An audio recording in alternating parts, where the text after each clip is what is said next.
Yes, it has been started.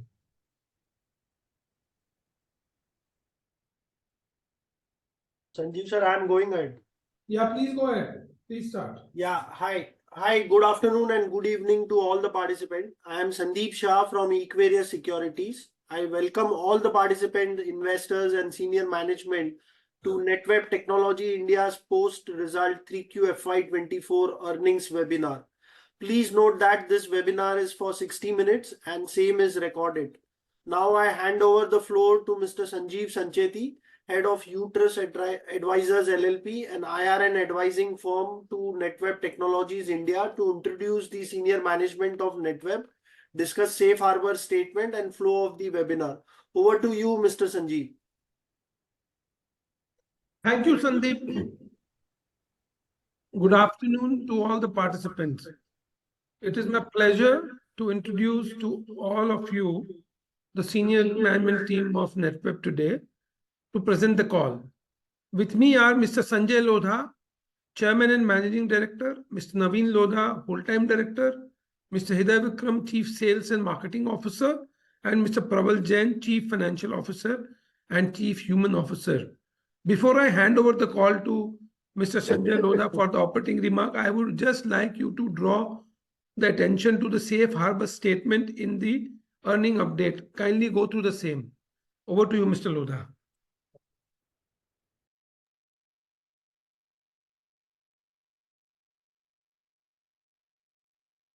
Thank you, Sandeep and Sanjeev. Good afternoon, and a very warm welcome to all of you to Netweb Technologies Q3 Financial Year 24 earnings webinar. I will take you through the business and operational highlights of the quarter gone by, while our CFO, Mr. Prabal Jain, will share the financial metrics. We are happy to announce that the company achieved its highest ever quarterly revenue and profits in the current quarter. Operating income increased by 41.9% year-on-year and 74.8% quarter-on-quarter, reaching 2,534 million in Q3 financial year 24. We are also pleased to state that we have successfully launched our enterprise-grade switches and clocked a revenue of around 10 million in the quarter gone by. It is also pertinent to note that we have surpassed the operating income of last financial year in the first 9 months of the current financial year, clocking an income of 4,582 million. Net profit for the quarter also registered a strong growth, increased by 20% year-on-year and 71.8% quarter-on-quarter to 260 million. We are pleased to inform you that we have received the prestigious order from Vikram Sarabhai Space Center, ISRO, for the upcoming supercomputer, envisaged to be the largest for the Department of Space, valued at 1,477 million, that is somewhere around 147 crores. Our business pipeline remains robust at 32,322 million, while 3,024 million already has been qualified as L1 bids. On the back of a strong business pipeline and robust order book of 3,391 million, we are confident to continue our growth in the near future. Future opportunities. As you are aware, we have recently entered into a partnership with Nvidia to become a manufacturing partner for Nvidia Grace CPU, Superchip and GH200 Grace Hopper Superchip MGX server designs. As a manufacturing partner, we will be responsible for building and producing more than 10 server variations under our Tyron range of AI systems. This collaboration aims to address the challenge enterprises face in building the right AI infrastructure at the right cost. With this partnership, we are positioning ourselves to provide AI infrastructure solutions that cater to the growing demand for artificial intelligence across various industries, business verticals, providing flexibility for various applications such as generative AI, speech analytics, text analytics, and automation. In this context, we would like to draw your attention to the fact that the revenue from AI systems and enterprise workstation segment increased by 340% year-on-year. As mentioned in our previous call, we are progressing well on establishing our SMT line at the new location and expect the same to be operational within the next 3 to 6 months. Emerging business. As you know, India holds a substantial position to capitalize the opportunities arising from rapid expansion of generative AI, such as large language models, LLM, and global adoption of AI across businesses. The widespread integration of AI into general workloads by government entities and large corporations is creating substantial demand for AI compute systems. Our large deployments, such as Aravat, position us uniquely and provide a competitive edge to meet the rapidly evolving demands of generative AI. Furthermore, the growing demand for cyber-secure hardened high-end computing system, particularly in light of the recent successful cyber attacks on foreign OEMs, presents a significant opportunity for us. With opening of ORAN and expansion of private 5G and 5G architecture, we are very well positioned to offer our systems and solutions for DU, CU, RU, and RIC, creating substantial business avenues for us. The adoption of private cloud, particularly by public sector banks and the BFSI industry, represents a sizable opportunity, given the increasing trend towards private cloud deployment among banks. In this context, we have already won an order with the PSU Bank, and many other PSU banks are in process of initiating bids for adoption of private cloud. I would now like to hand over to Pravalji for providing you the financial numbers. Thank you.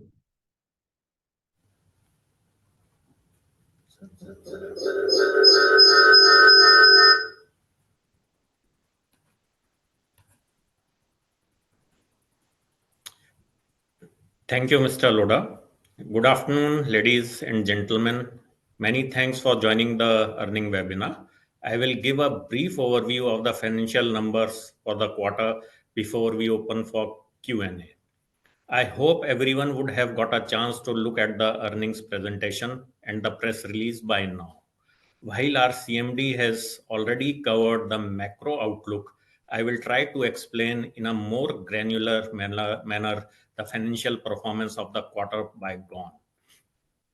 Our revenue from operations rose by 41.9% year on year from rupees 1786 million in Q3 financial year 23 to rupees 2534 million in Q3 financial year 24. Gross profit was at rupees 551 million, marking a year-on-year increase of 20.2% and a quarter-on-quarter increase of around 40.8%.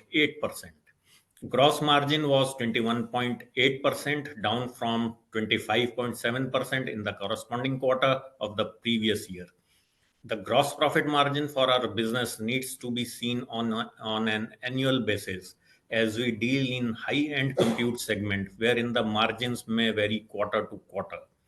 An evaluation based on the overall performance would offer a more accurate reflection of our margins.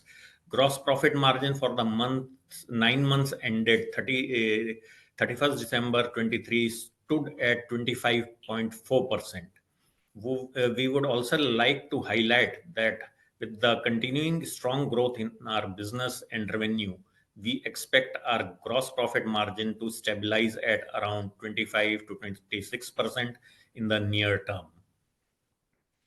Operating EBITDA for the quarter increased by 9.9% on Y-on-Y basis and 78% quarter-on-quarter basis to rupees 342 million. The operating EBITDA margin for the quarter was at 13.5% as against 17.4% in quarter 3 financial year 23 and 13.3% in quarter 2 financial year 24. The reduction in Y margin is due to the reduction in gross profit margin explained earlier. Profit after tax, that is PAT for the quarter, increased by 20% year-on-year basis and 71.8% quarter-on-quarter basis, reaching to rupees 260 million, and PAT margin for the quarter was at 10.1%. Return on equity increased from 17.4% in Q2 financial year 24 to 25.3% in quarter 3 financial year 24, driven by a significant increase in profit after tax. ROCE, that is return on capital employed, demonstrated an improvement from 22.3% in quarter 2 financial year 24 to 32.1% in quarter 3 financial year 24. During the quarter, net debt significantly decreased and resulted in a negative net debt of rupees 182.7 million as compared to a negative debt of 0.3 million in preceding quarter to financial year 24. Kindly note that this debt calculation excludes unutilized proceeds from the IPO. The cash conversion cycle in Q3 financial year 24 improved to 77 days, down from 108 days in quarter 2 financial year 24. This deduction was largely due to reduction in receivables by 27 days and increase in payable days by 7 days, slightly offset by increase in inventories by 2 days. Sorry. I am pleased to inform that we have just received our PLI claim of rupees 38.99 million for the financial year 23. We continue to remain focused on our strategic priorities and growth pillars, laying emphasis on our long-term goal of sustainable growth and profitability. On the back of a strong quarter coupled with a robust order book and business pipeline, we are extremely confident of achieving strong revenue and profit growth in the current financial year. With this now, I hand over the call to Mr. Sandeep Shah. Thank you. Yeah, thank you. Thank you, sir. With this, we come to an end of the opening remarks. We can now open the floor for the Q&A. Participants request you all to restrict to 2 questions in the initial round. For more questions, request you to join the queue again. Participant, whoever wants to ask question, please press raise hand icon on your screen. And once your turn comes, unmute yourself, announce your name and company name first, and then ask your question. Once you get the reply to your question, please lower your hand icon on the screen. Also, sincere request all the participants, if you are not talking, please remain in the mute to avoid the echo of the audio sound and then or to enable the proper hearing of the audio sound. Participants, please raise your hand icon to ask the questions. Yeah, we have first question from Mr. Ankur Jain. Please unmute yourself, announce your name and company name and ask the question. Good afternoon. I am Ankur Jain. I am an individual investor in Netweb. So, sir, my question is that you told that 3.8 crore around PLI you have received for FY22. Am I right, sir?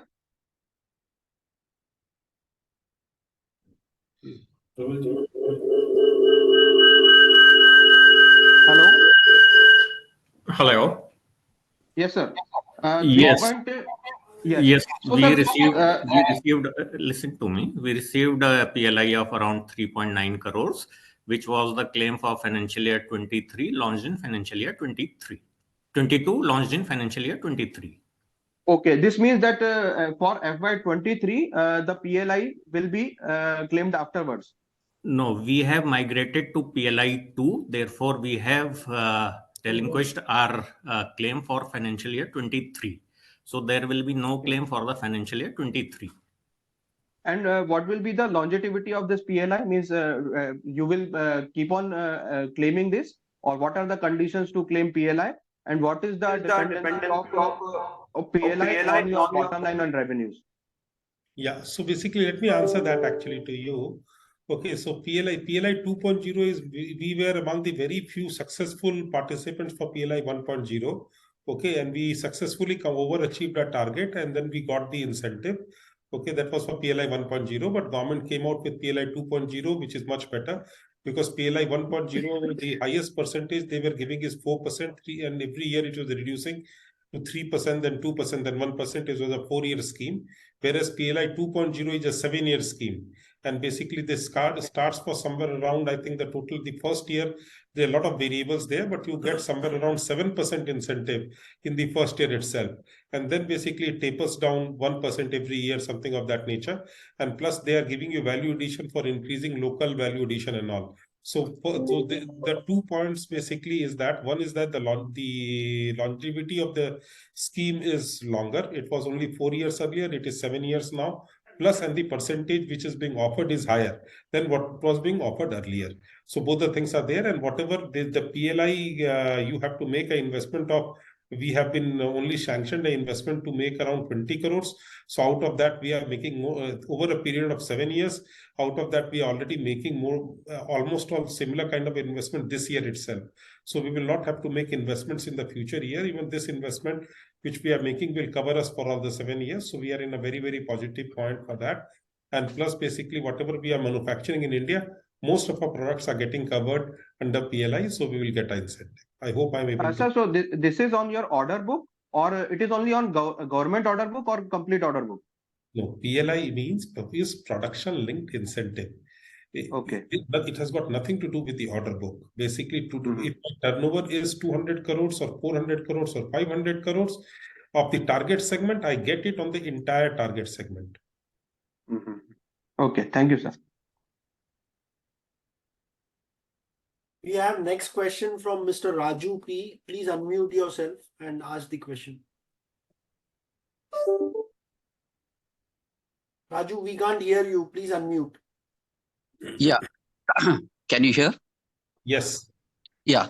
This is Raju Parsalia from Pune. I'm an investor. So I have a question regarding the PUC deployment on the cloud. So is this a kind of solution, or what kind of solutions are built around this cloud? Basically, we do private cloud and HCI actually. Okay, basically, because as you know that our focus customers are primarily enterprise customers, so we do private cloud and HCI. So basically, we don't own the infrastructure. The infrastructure is owned by our customer only. Like basically, if some XYZ client in Pune, maybe CDAC in Pune wants to have a private cloud, we will install the private cloud in their premises, and that private cloud will be hosted there and their workload will run on that. Oh, okay. So the PUC banks are using this PSU, cloud. okay, sorry. I couldn't understand the PSU. So PSU, what will happen is that basically, like for example, if you take Bank of Baroda, so Bank of Baroda, what happens is that they will have a private cloud. Okay, for the entire operations will run on a private cloud, and that private cloud will be deployed by us, and basically on that private cloud, all the applications will run. So private cloud will have, maybe because it's a very secure thing, so in that situation, it cannot just rely on one location. It will have DR site, maybe one DR or two DR sites. So that's the way it works. Oh, okay. So this is basically all this cloud they are building is basically for high performance computing. It's for high performance computing, and it's for their various uses actually, for their core banking, for their basically various kind of application, for their retail banking, for the entire banking operation completely shifts to the cloud. Oh, okay. So okay. Thanks a lot. Yeah, thanks. We have next question from Vikrant Gupta. Please unmute yourself and ask the question.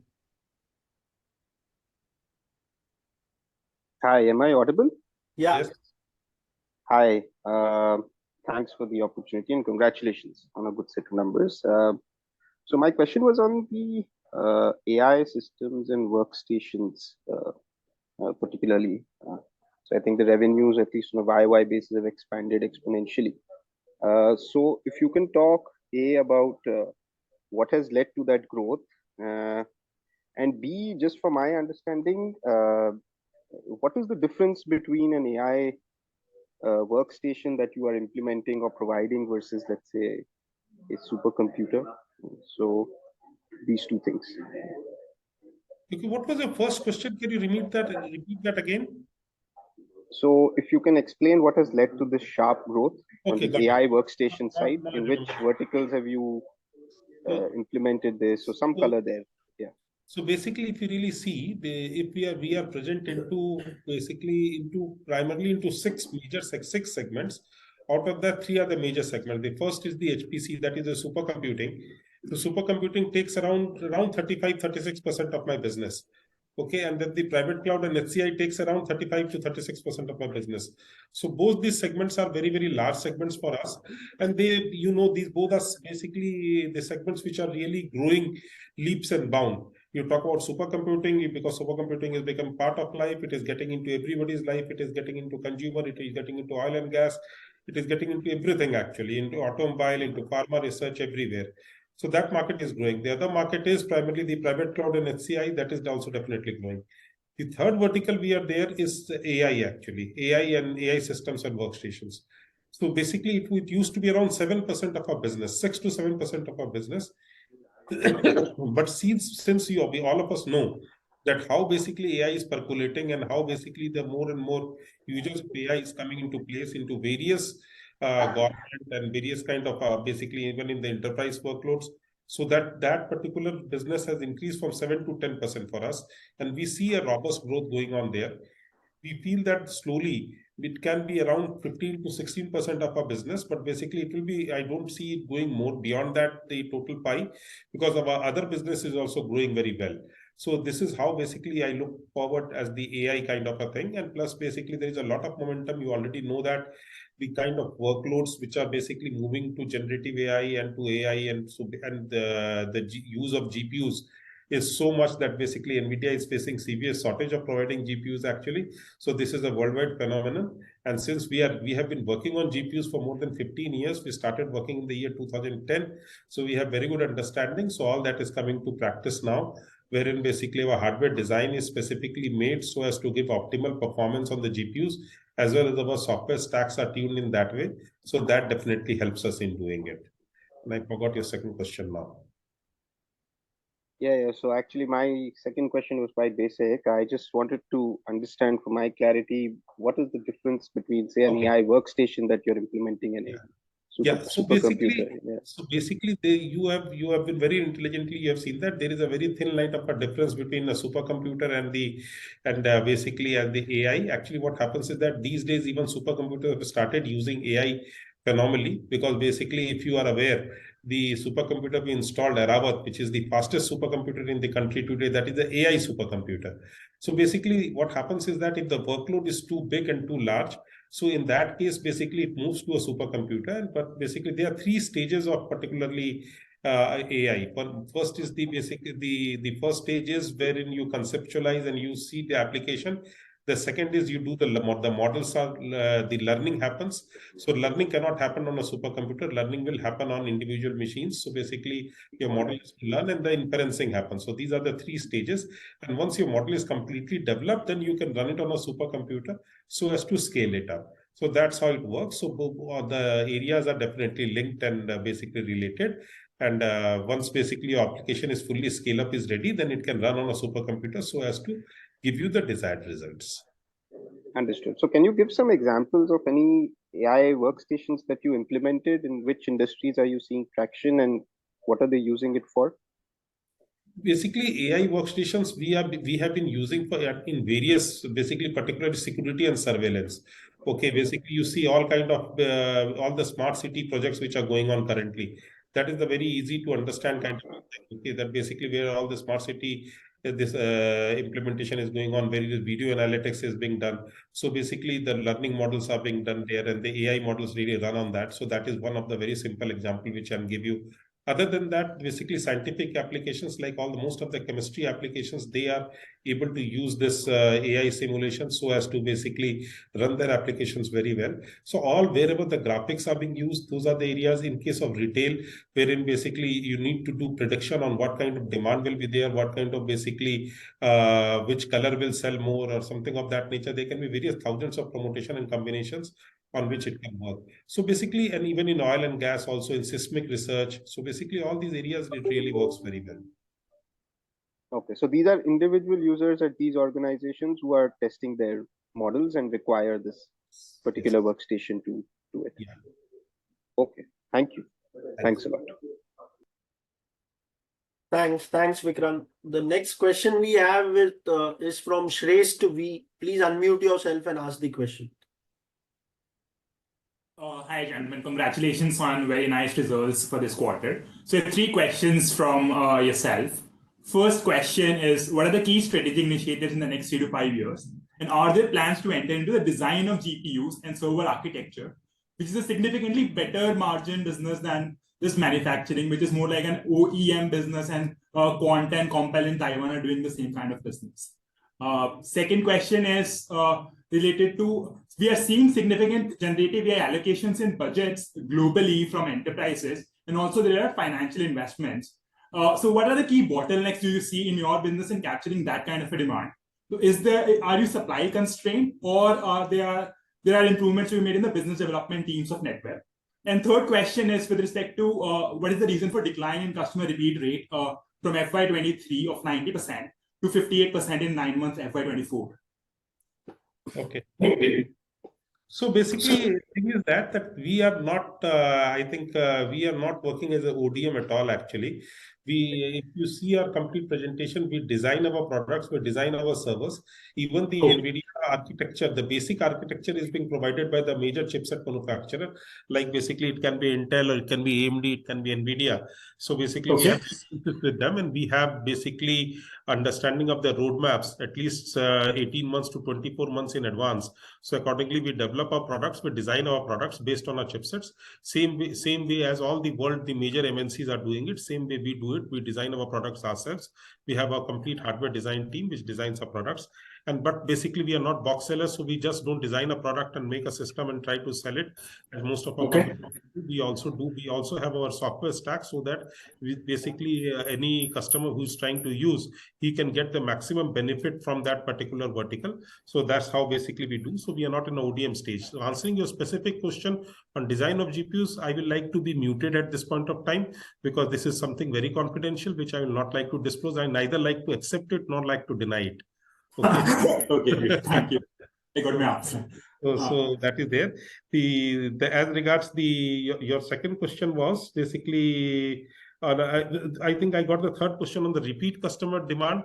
So basically, that is, you can say that definitely what we got a very good new customer, which is basically one of the very premium India's cyber security body, and we very, very prestigious project for them. So definitely, since that order was large, so that definitely that was around 124 crore order. So 117 crore order, something of it was there. So basically, yeah. So basically, if we acquire a new customer which is large in a new vertical, definitely that will skew the number on a quarter side. But if you see year on year, you will find the numbers very good. So basically, that is a good reason for decline in these numbers. So very much acceptable. And second question was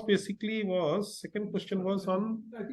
So it was about increase in enterprise budget for spends on generative AI globally, not only by the large enterprises, but also there are significant financial investments from the financial investors coming on generative AI. So what is the reason for not being able to capture a significant demand there?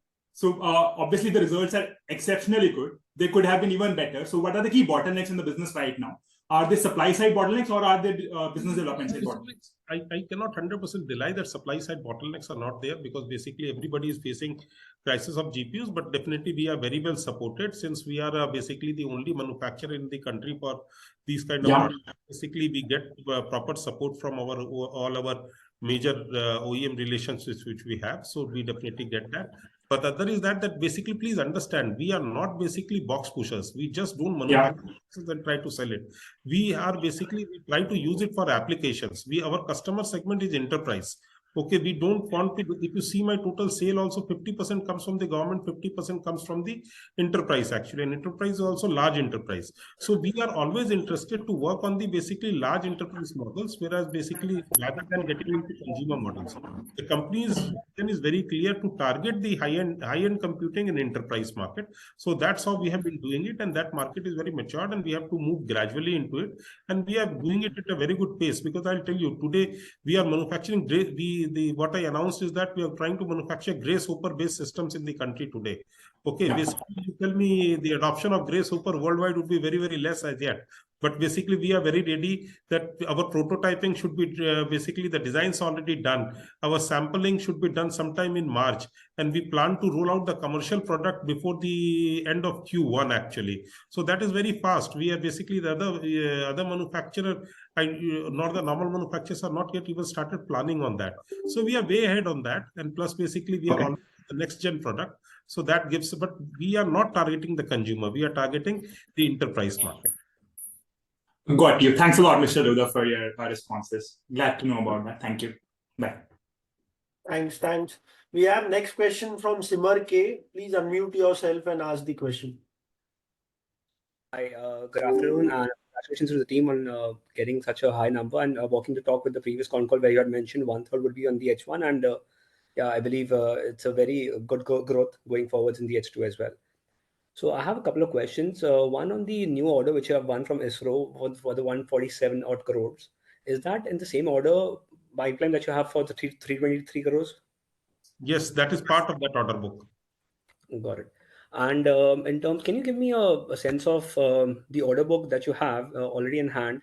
What sort of segments, the four segments, can you give a bifurcation on the segments or the bifurcation on the terms of the revenue split in terms of the six segments that you're already catering to? Yeah, basically, it the split. If you see by all my quarter results, also you will see the revenue split among the segments has been pretty similar. Actually, if you really see 40%, 40%, 35% to 40% business comes from the supercomputing, 35 to 40% business comes from the cloud. Around 7% used to come from AI. That has become 10% this year. So basically, if you really see the total revenue segment, I don't have it handy exactly, because basically we don't focus on that, because we are very clear, and normally our business rolls out that way. It can be some 5-10% up and down, some quarter, some segment may do better, but overall we have seen that basically the revenue split between enterprise and government is also 50-50, and this is also being maintained in the same way. So basically we feel it will go in the similar lines, and that 147 crore is already there in our order book. I had already, because with 40% CAGR what we are thinking of growing, my order book and my L1 the pipeline, if you see, the L1 is already around 300 crores. So my order book is around 339. My L1 is around 300. That makes it 600 something. So basically, that gives me enough confidence that my the ongoing quarter, the Q4 quarter, will be good. And basically, this is the period wherein we get a lot of new order closures also. So basically, we are very confident on the at least this quarter and the next quarter of getting the business. Got it, So, and one more question in terms of the partnership with Nvidia, which you had mentioned in the previous call, that Q1 of FY25 is where you're looking to implement the products. Do you see a shift in the timeline? Would it be okay, Q1 of FY25 is somewhere what you're looking at? Yeah, I already mentioned just some time back that basically my commercial launch should happen by June 24. Got it. All right, sir. Thanks a lot. I'll get back in the queue. Yeah, thanks. We have next question from Hardik Rawat. Please unmute yourself and ask. Hi, thanks for the opportunity. A couple of questions. Starting with the customer split that you mentioned, it is currently 50-50, as you said. What are your views in in the next 2 to 3 years? Do you see this shift towards the private enterprises, considering that more and more enterprises are employing cloud solutions, and like you yourself mentioned that there's a growing demand for AI systems. So do you see the split tilting towards private enterprises over the next 2 to 3 years? Actually, really speaking, the government spending is also increasing. Please see that also, because the government spending in the high-end computing is increasing day by day. But I personally feel is that slowly within 2 to 3 years, the split may become 60-40. The 60% can be enterprise and 40% can be government. That basically, that is very in all likelihood, I feel that will happen. But I don't feel still going beyond 60-40 actually. Understood. Another thing was with regards to your L1 to execution. Just wanted to understand in terms of in the orders in which you are awarded, like the L1 bidder, how much time does it usually take for that L1 for a project that is L1 to turn into inflows for you and become a part of your order book? Basically, it depends, because basically there are several permissions, several things. It depends from case to case, but we have seen that within 3 to 4 months maximum, basically they get converted into the order book. And usually, what is like the hit rate for an order in which you're an L1 bidder to become part of your? In case of government, it is 65%. Basically, if I'm L1 bidder, my hit rate is 100%. If I'm already L1, that means I've won the order. Only the PO has to come. Got it. So in case, like, since our order book currently is at 3.2 billion with another 3 billion in L1, so I can consider the entire thing to be like the entire 6.2 billion to be your order book, right? In that case, You can imagine that, but I can only say what is a confirmed order. I can say Got that in it, got it. order book, I am very clear in my remarks, whatever I have said, that basically 339 is my order book. For 300 crore, I am L1. The orders are expected anytime. As soon as they get converted into orders, it will be added into the order book. Got it. And another with respect to this supercomputer order from ISRO, which you've mentioned in the presentation, is pegged at about 1.5 billion, 150 crore odd. What will be our scope in this project? End to end, end to end, End to end. end End to to end. end. So this means that the entire 1.5 billion is in our order book today. In our order book today. Got it. Apart from that, with respect to the Nvidia partnership, there was Nvidia on its website mentions Netweb as its only elite OEM partner for AI systems. Just wanted to understand what is the extent of this partnership, and how does this help you when they mention you as their only elite? I guess there are very few OEMs which are designated as elite. So just wanted to understand what does that mean. Yeah, actually, basically, if you would have heard Mr. Shankar Trivedi, number 3 person in Nvidia, is speaking at Vibrant Gujarat. Yeah. Basically, he very clearly, categorically mentioned Netweb is their Make in India manufacturing partner. So basically, what happens is that we take reference designs from them, and we are among the very few worldwide major manufacturers who design the product and basically manufacture a product. So we are among in that league, and basically, we are very proud to do that. And India should be very proud about that, and we are trying to do that. And so basically, that's a kind of a relationship which we have. We have a very long relationship with them. They have developed that trust, and they have seen the expertise in our teams. That's the reason we have got into this relationship. Understood. And with respect to the SMT lines operationalizing in the next 3 to 6 months, can we see any impact on margins as a result of the SMT lines now being done in-house as opposed to contracted out prior to this? Even earlier was not really contracted out. Earlier also basically the asset was owned by us. Our Right. assembly line was at a third party location. Only basically we were only paying something for the labor charges and all. So in our kind of business, I think that would have a very minimal kind of a margin impact. Let me tell you very frankly, we are not trying to put up the SMT line so as to improve our margins. Because basically the idea of putting our SMT lines with us, there are only two reasons behind this. One is the capability, because basically we need the latest capability. Our boards are 16 to 24 layer PCB, which are really very complex designs. So basically, one is that the capability of the machines is needed. So basically, people don't have those kind of machines, so we have to invest in those kind of machines. So one is that. Second is that we are not very comfortable in sharing designs with people, though we have everything, the all kind of agreements and everything is there. But why should we share our designs with somebody else and give somebody else also the expertise on how to manufacture it? So that's the reason we don't want to do it. That's the reason I think SMT line helps us in these two more areas than the margin.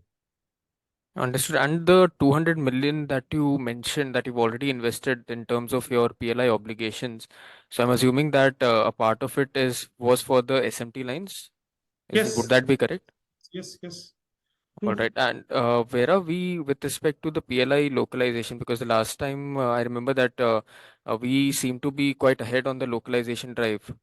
So any color on how many components we have been able to localize this year, and any expectations with regards to fiscal 25? We are doing it as per the policy. Okay, we are even ready, but basically we are because if you do more localization this year, you will not get more incentive. So basically, maybe we will one localization will show this year, one localization will show sometime in April or May, something of that nature. So that gives me the confidence that we are much more way ahead, and we will do it. We will release that as per the policy requirements. Understood. A couple of last questions with regards to new product development. Hardik, request to come back in the follow-up. All right. We have All others right. waiting. Thank you. Yeah, we have next question from Vinayak Anavalikar. Please unmute yourself and ask the question. Good afternoon, and congratulations on a very good result. I just wanted to have your view on the news article which came out yesterday regarding Government of India's proposal to set up a supercomputing hub and invest close to 10,000 crores in it. So that note they are going to put up in the cabinet. So I would like to have your view on it and uh, the business outlook that you hope to generate from this kind of massive investment from government. Thank you. This is a great initiative, let me tell you very clearly, and basically we all have been working towards that. So basically what government is trying to do, government is trying to create a sovereign cloud, okay, wherein basically all these today AI and basically all the generative AI, there are a lot of startups which have started working on it, and they all need infrastructure.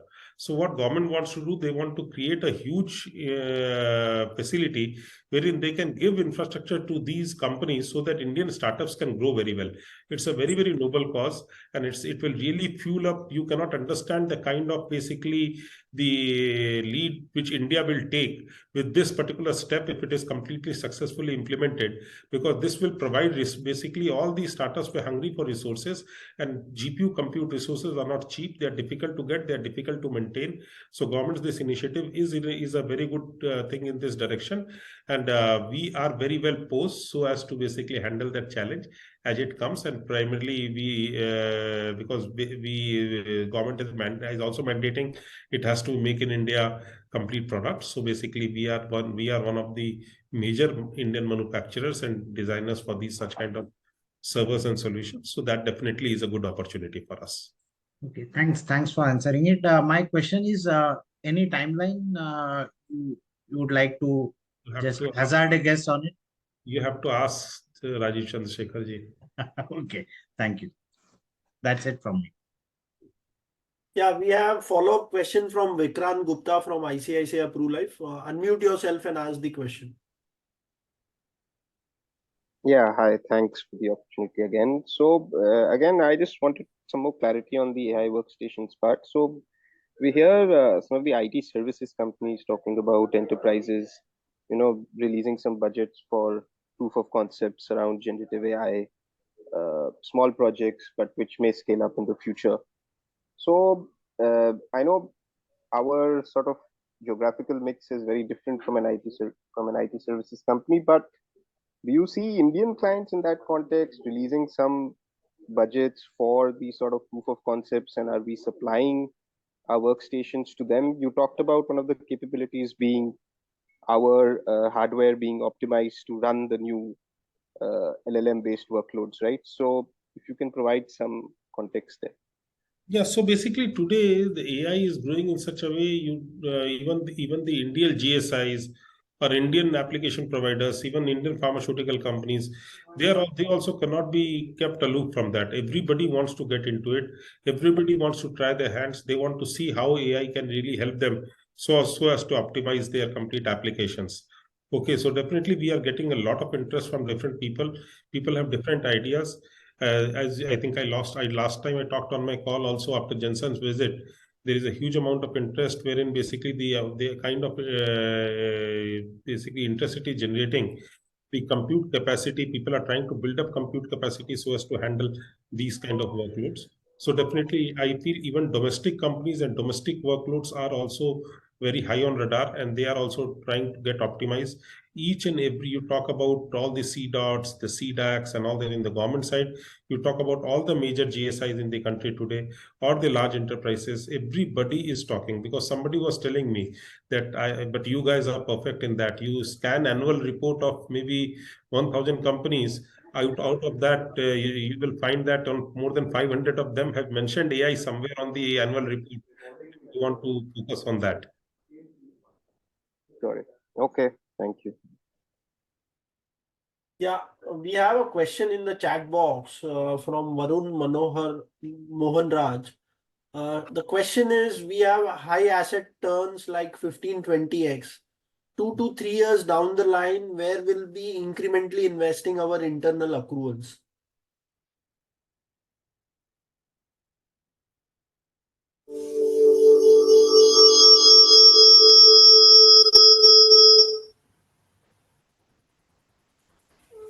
Yeah, Praval sir, go ahead. Yeah. I am answering this question. So down the line, we will be having sufficient funds. So we might be looking for some acquisition possibilities or partnerships where we can leverage our capabilities to provide some acquisitions and other things where we can enhance our revenue and either acquire or invest in the companies. So funds, if idle funds will be there, then acquisition possibilities will be explored. Okay, thanks. And he has a follow-up question. We have targeted to reach 600 crores worth of order book at the end of FY24. No. So we didn't anywhere mention that our order book will be 600 crores.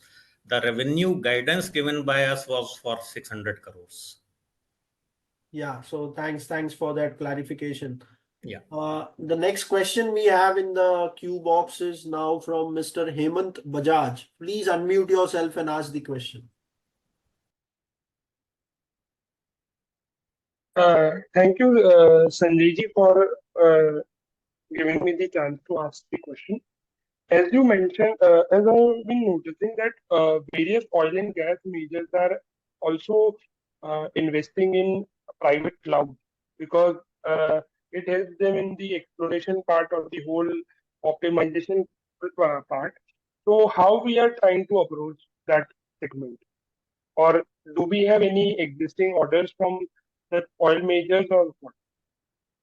Yeah, so basically, I think the oil majors, we are working with all the PSU there, ONGC. We are very closely working with them so as to basically scale up their applications and help them. The other is that which I mentioned to you last time, I think on one of my calls, that basically on the oil and gas, the ISV dependence is very high. But since the ISVs, they are also helping us so as to port their application on our machine so that basically Indian customers can use it. Some live examples are we have already on live migrated some of the seismic applications for oil major called Crane Energy in India. And so basically this is how, and there are some more customer names which I'll not like to disclose, but we are definitely working with the various ISVs and we have a complete roadmap set so as to help the oil and gas industry to have more customers there and to provide them solutions. Sir, I have one more question. As you mentioned, GPU compute resources are in high demand by the Indian startups and the enterprises because they are needed for various high computing and high performance computing part. So I want to ask that there is also another company in the market which provides it on a rental basis. It's a GPU-based cloud service provider. So how do you see it as a competitor? Because what Netweb provides is Netweb installs the whole and it becomes like an trunky provider of GPU-based servers. If I am right. Yes, So, so basically, yeah, we don't provide anything on rental basis. All these cloud providers can be my customers. Let me tell you very clearly, because they will definitely, so as to provide the cloud on the GPUs on the cloud, definitely they will need the infrastructure and they can be my customers. I don't mean to say that all are my customers, but they can be my customers. So means, for example, if I take the name, if E2E networks is expanding, for example, and it needs servers, it would be you would be able to supply the servers to them, right? They cannot be my competitors, they can be my customers. Okay, and I have one more question. How will you define your relationship with Intel? Because what I am not able to understand that what Intel provides you and what's your role in the designing part and all. This question is very, very basic actually, because if you really see today, I think 70% of market is based on Intel. All the servers are x86 servers, and we design our systems based on Intel actually. Okay, so basically, the x86 architecture is being supported by Intel and AMD, and we design because Intel provides a reference architecture. On that basis, we design our servers. Previously it was Cascade Lake, then it was Ice Lake, then it was Sapphire Rapids. There are future roadmap which we are working, which I still have an NDA. I cannot disclose it to you. The new chipsets which are being introduced by them over a period of 18 months. So we work with them, and then basically they provide the reference architecture, and then we design the complete systems for them. So means the chip design is provided by Intel, and what you do is you design the servers. right? design is provided, only the reference architecture is provided by the Intel, because the mother chipset is from Intel. The design is not provided by Intel. The designing is being done by us. Okay. And one last question I want to ask you is that if going forward, how do we see the revenue number 3 or 4 years down the line? Like, what's your expectation with it?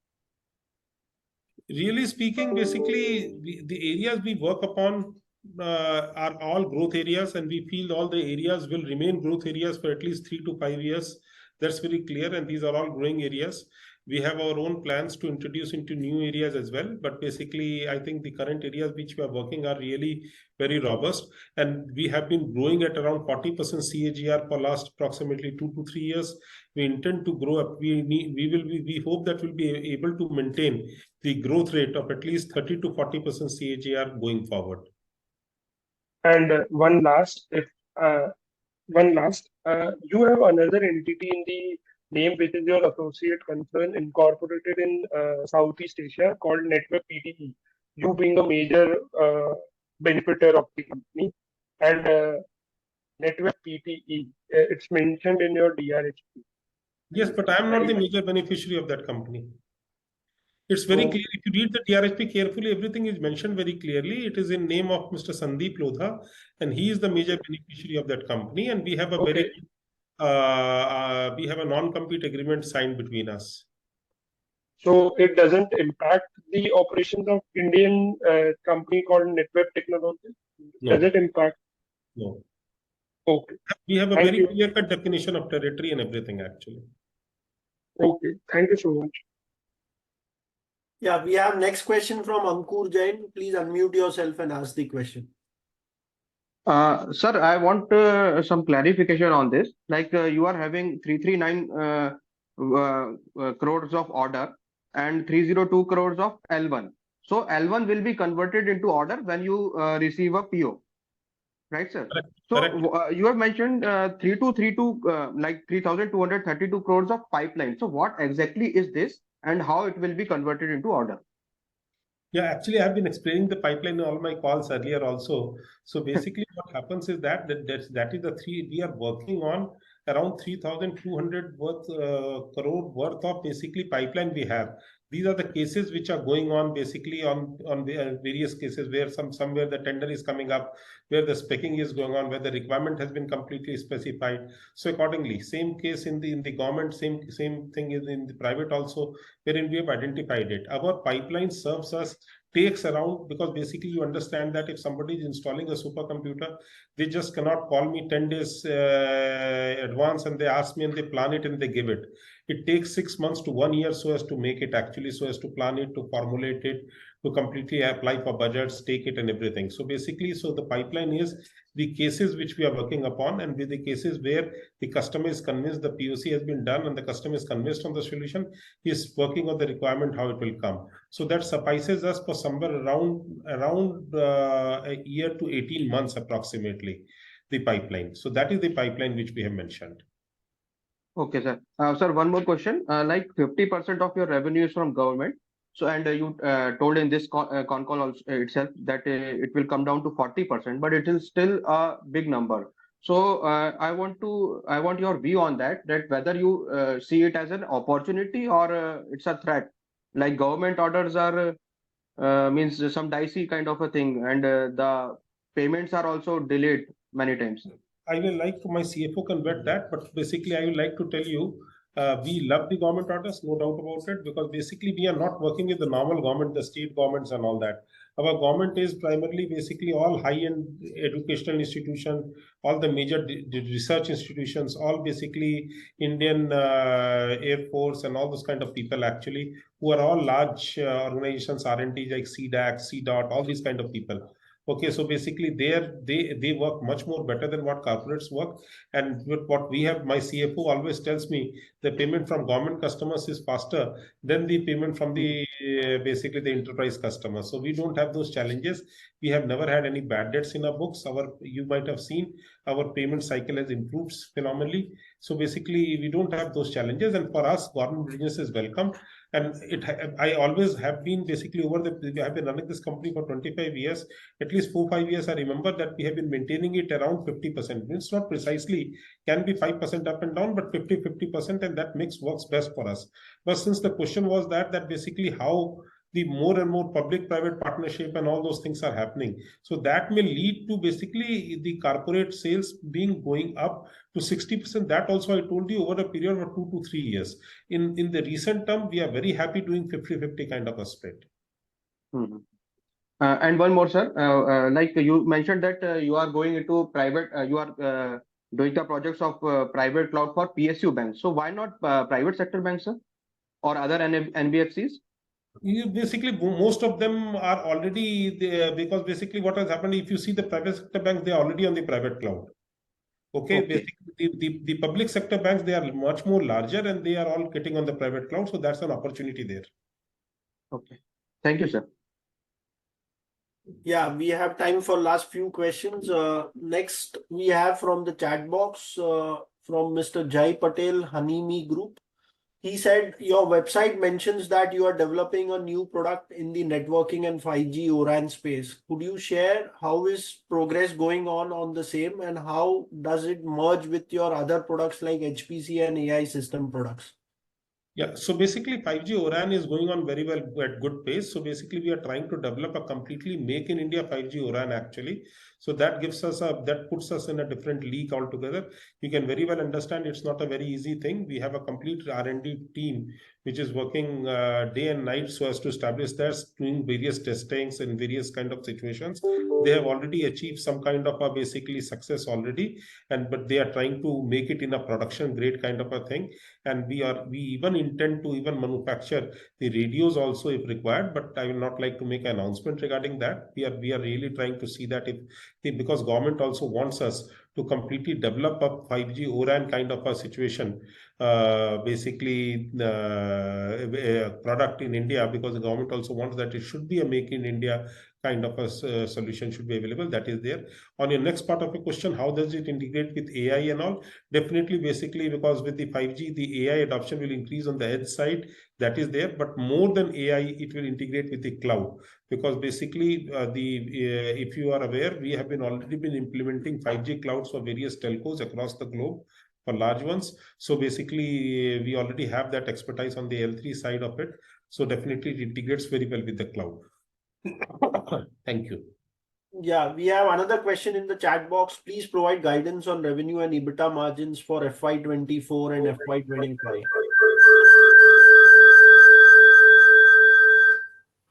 Yes, so the revenue guidance will be what we have been maintaining of 30 to 40% CAGR. So that will be 600, I can say, plus for this year. EBITDA margins will more or less, operating EBITDA will be related between 13 to 14%, as we are getting the current EBITDA margins also in that range. So there will be no improvement in this financial year on the EBITDA margins. For next financial year 25, EBITDA margins will be in the range of 14 to 15%. Revenue guidance we will provide in March quarter ending 4 call. Yeah, thanks. And the last question we have from Simar K. Please unmute yourself and ask. Hi, once again. So just want to ask you one question in terms of the current order that you have for one supercomputer, which is around 150 odd CR, assuming the government initiatives, if you get more orders, would you be planning to raise money through a preferential issue or leveraging any corporate, any other arm? I leave that question basically because I don't think we need money as of now, because I think we are very well, we are very confident to at least basically to take our turnover up till 22 to 2400 crores. I don't feel we need money. That is my understanding. And rest, my finance team can be more aware, but I personally don't feel that we need money at least up to 25,000 crores. 2500 crores. 2500, okay. Got it. All right, sir. All the best for the future. Thank you. Thank you. Yeah, due to constraint, we have to end this call. So we thank all the participants, senior management of Netweb, Mr. Sanjeev, for attending the webinar. We can now end this webinar and leave the same. Thank you all once again. Thank you. Thank you, Sandeep ji, for conducting it. Thank you so much. Thank you. Thank you. Thank you.